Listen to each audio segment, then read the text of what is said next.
铁呀，今天幼儿园演出，但是真正出节目的是他爸。张大铁是6·1演出，大胖媳妇20天前就开始兴奋，为了这个事儿提前准备的穿搭。因为来中国以后，他一天天沉醉于各种小吃，又胖了不少，所以还专门找的裁缝，把当年在英国要参加最重要的会议的时候才穿的西装给改了，就为了体体面面去看儿子表演。结果呢，大胖媳妇这2天痔疮犯了。今儿早上出发去那个剧场看拿铁表演之前，我还带他去新开的药，然后我俩就打车去那个剧场。结果有一段路就非常堵，所有车都不动地方。大胖媳妇一看要来不及，非常崩溃，跟司机说他要即刻跳车，必须让他现在下，然后扫了个共享单车就要跟我骑过去，问我怎么走，我说直走。OK, you go. 我刚要说200米看着路口右拐，他以100公里加速2.1秒的速度他就飞出去了，就消失了，现在就没了。我怀疑明天到深圳了。现在，但是他呢屁股又特别疼嘛，用他的话说，疼的脑袋都跟着疼，所以每一次过减速带呢，对他都是一种酷刑。我看他每一次过减速带的时候都抬屁股，我就实在忍不住在后边拍他，结果也不知道从哪个减速带开始，我就发现那镜头里怎么有块白呢？哎，啥？后边你等一下。然后我的同事们都在演出那附近等我俩呢，想拍一下张大铁一会儿上台之前的一些准备，结果就看着我俩从远处就骑过来了。那大胖媳妇急的都没看着我同事，80迈的速度啊，油家就过去了。哎呦 ，Jamie 过来。然后我同事在后边也看出一些端倪，就搁那笑。我在前边，我就瞅他后边，我说你摸摸，你是不是屁股那坏了？他说我知道我的屁股坏了，医生不都说了吗？我的智商非常严重。Jamie， 屁股坏了。不知道我的屁股坏了。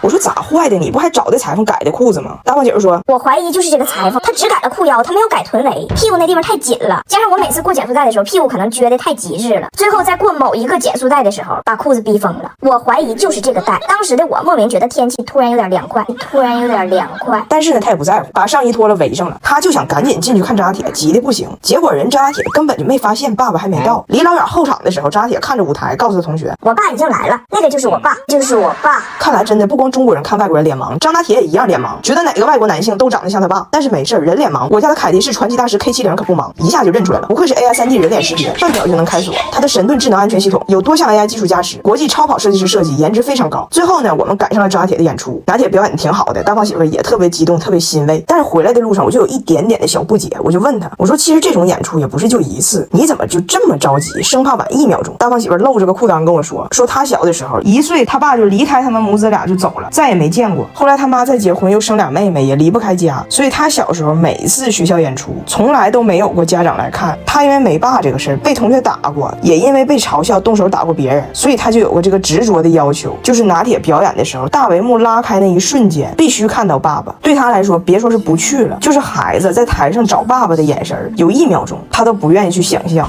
小时候我不愿意表演，上面有很多爸爸妈妈来了，我找不到我的爸爸，我不像拿铁查不到他的爸爸，我不像拿铁难过。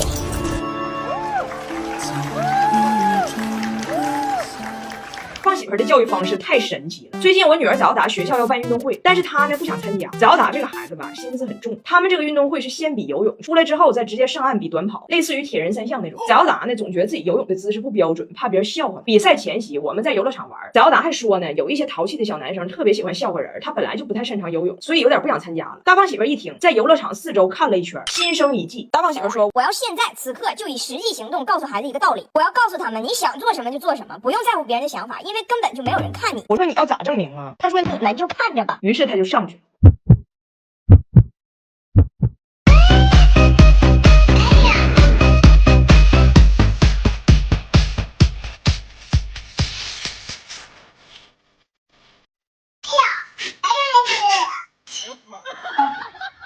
但是孩子们并没有从爸爸的这段厌恶里理解他爸要表达啥。大胖媳妇下来就问孩子们，你们从中明白了什么？这个蹦床很安全，多胖的人都可以玩。我听他太声了。大胖媳妇说，我知道我不太擅长，但是我也跳了，所以看完爸爸跳，你们懂了什么？人不能做不擅长的事儿，对吗？大胖媳妇只能直白的跟孩子们解释了，什么事只要你想做，你开心，你大胆去做就行了，你不用想别人怎么看你，因为别人都有自己的事儿，根本就没人看你。你比如说爸刚才这段表演是荣耀还是耻辱？谁看我？好多人拍。早达最后还是参加了。我们一家为这个运动会做好了一切准备，俺们仨搁操场上晒了好几个小时，幸好我在用韩束白蛮腰，就算晒黑了也有它兜底。这个美白效果真不错，还很温和舒缓。韩束不愧是20多年的国货大品牌，科研上舍得砸钱。看到我们国货现在能和那些国际大牌掰掰手腕，真是开心。我们一家去的时候，那气势还是很足的，但张拿铁的表现实在是太奇特了。我们是先在大屏幕看游泳比赛，也看不太清。游完泳，孩子们直接出了水池子就往操场跑。张拿铁看着这帮小孩，这心给他操的，一直在那捣鼓。穿点鞋呀，那得穿鞋呀，那光个脚呀，这么穿鞋呀，穿鞋呀。大胖媳妇更神奇，问我哪个是她姑娘，她看不清。我说那不紫色泳衣的那个吗？于是她朝着她心中的早达就喊：你看，根本没有人笑话你，但凡有一个爸原地跳蹦蹦床，根本轮不着你被笑话。我说你别说话了。我说咋的了？我教育方式有问题吗？我说不是，你冲着喊半天那小孩，人是菲律宾的 Lucy， 菲律宾的 Lucy。人早达这边都冲刺了，然后就是漫长的颁奖仪式，一上英文环节就是张拿铁死去了，我真服了，人直接在操场中间睡着了。但学校这个颁奖环节设置呢是没有名次，不分1、2、3，但凡你跑过去了都是一块奖牌。但是早达挺要强，自己给自己数了一下，大概是第12个跑过去的，所以早达有点失落，说我以为我能跑得更好。张拿铁睡醒又冒出了一个哲理性金句：世界里最重要的成语是最快。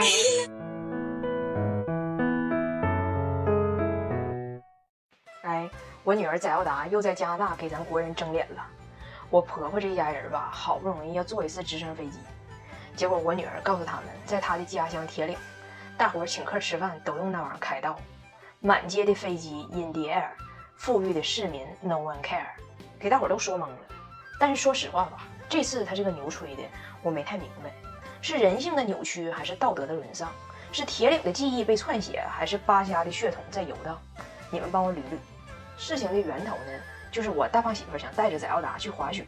这个滑雪呢，不是就滑雪板那个滑雪，是坐个小板从山坡上滑下来那个滑雪。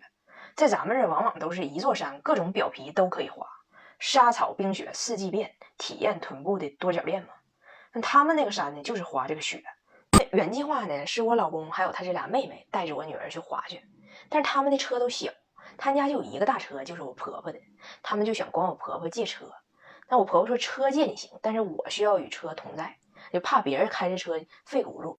然后比较了解我家情况的人都懂，为啥我这个大胖媳妇家里待不下，因为亲妈爱讲价嘛，就是我婆婆肯定得先把价讲好，她跟着来呢，那她这个来回车的油钱，还有到那儿的停车费，然后到那儿吃饭的饭钱，还有住这一宿的宾馆钱，那得是我们拿。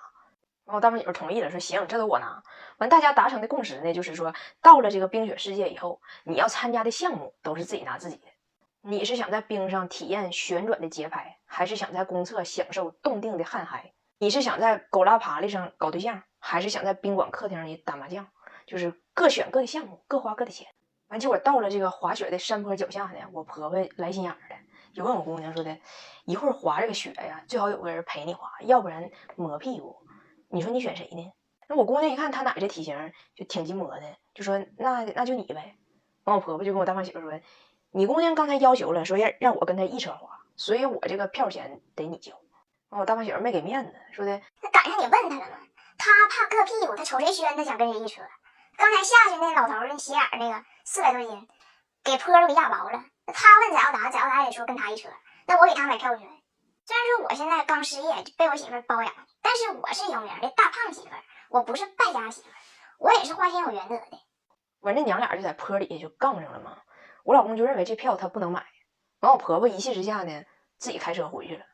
剩下的这几个人呢，就寻思那俺咋回去呢？正好从这个冰雪小镇回温哥华有一趟非常有名的直升飞机之旅，只不过平时它票价比较贵，但现在这不人烟稀少嘛，游客少，打折。兄妹3人一看票价这么便宜，那何不借机圆了少年的梦呢？你这趟航线在当地很有名，咱说谁要能坐上，那也算是说加拿大西海岸小旋风吧，对不？给这几个大人整的晚上激动的睡不着觉。但整个过程中呢，我女儿表现的特别淡漠，也不激动也不兴奋。完，他姑就问他，你怎么没有反应呢？你明天要坐的可是直升飞机呀。我女儿非常淡定的回答，我第一次见的时候也这样，但那玩意儿在铁岭见多了，然后我就那个劲儿过了，给他俩姑吓的，你在铁岭老能看着直升飞机呀？那用买票不？我姑娘说，买啥票？我大舅老舅一人一台，就他们请俺吃饭的时候，就用那玩意儿在最前面开道嘛，嗡嗡的。其实你们就是为何这么诧异？我早就跟你们说过，就我妈点饺子现在都是机器人给送嘛。就像直升飞机这种事儿，就真的是 no big deal， 就不是什么大事情。完，他俩妹妹瞅他哥就怎么回事儿？这是我老公当时也彻底懵了。但是作为铁岭的，算是说石油驸马吧，算是撑住了。反正那玩意儿是有。到今天俺俩才明白是咋回事儿。由于咱国家这方面的科技比较发达，他说这直升飞机就是被广泛应用于婚礼录像的无人机，他大舅和他老舅的婚礼上都有。而在他心中，他们的婚礼就是他家请客吃饭嘛。对了，还有个事儿没解决呢。我大胖媳妇说让我的粉丝来评评理，就是他妈自己开车走了以后呢，回家之后让我大胖媳妇给他这个来回的油钱。然后我大胖媳妇说呢，那我去的时候是坐你车去的，让俺回来坐的是就是直升飞机啊，烧的是柴油，我给你什么油钱呢？现在俩人还干仗呢，所以让你们评评理，就我婆婆的回程车费谁给报了？